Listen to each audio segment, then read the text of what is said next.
Diqqət! Avtomobil gömrük rüsumları ilə bağlı məlumat almaq istəyənləri nəzərinə. Salam hər kəsə, mən Batırka bəy. Bilirsiniz ki, hal-hazırda ölkə gündəmində əlavə dəyər vergisindən azad olan hansı avtomobillərdir? Elektrik avtomobillər, plug-in avtomobillər, hibrid avtomobillərdə hansı güzəştlər tətbiq olunub? Onunla bağlı bir sıra suallar var və bu suallara da cavab tapa bilmirlər. Mən istərdim ki, Batırka bəy olaraq bununla bağlı taxis.gov.az, yəni dövlət orqanının saytında, yəni vergi məsələsi ilə bağlı olan saytda bununla bağlı olan məsələlər haqqında danışım və sizə məlumat verim. Taxis.gov.az, yəni vergi məcəlləsində bu qanunlar haqqında bəhs edən səhifəyə daxil olsanız, maddə 164 ƏDV-dən azad olma və güzəştlər hansı belə deyək də nəqliyyat vasitələrinə aiddir, bu hissədə görə bilərsiniz. Ona görə biz bir qədər aşağı düşməliyik.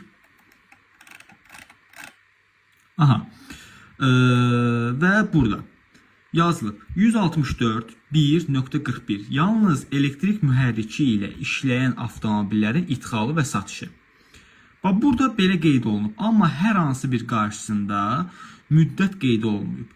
Qeyd olunmayıb ki, belə deyək də, yanvarın 1-dən elektrik avtomobillərə güzəşt ləğv olunacaq, yəni əlavə dəyər vergisi ləğv olunacaq, yoxsa yox. Sonra, istehsal tarixi 3 ildən və mühərrikin həcmi 2500 kub santimetrdən çox olmayan hibrid avtomobillər idxalı və satışı 2022-ci il, yanvarın 1-dən 3 il, sonrası 3 il üzərinə xətt çəkib, yəni 4 il müddətinə. Bu da deməkdir ki, 2022 üzərinə 4 gələndə 2026 yanvarın 1-dən, 2026-nın yanvarın 1-dən hibrid avtomobillərin, bunları həmçinin plug-in avtomobilləri də aiddir. Yəni, bəziləri bunu sual verir ki, plug-in avtomobillərinə də aiddirmi? Bəli.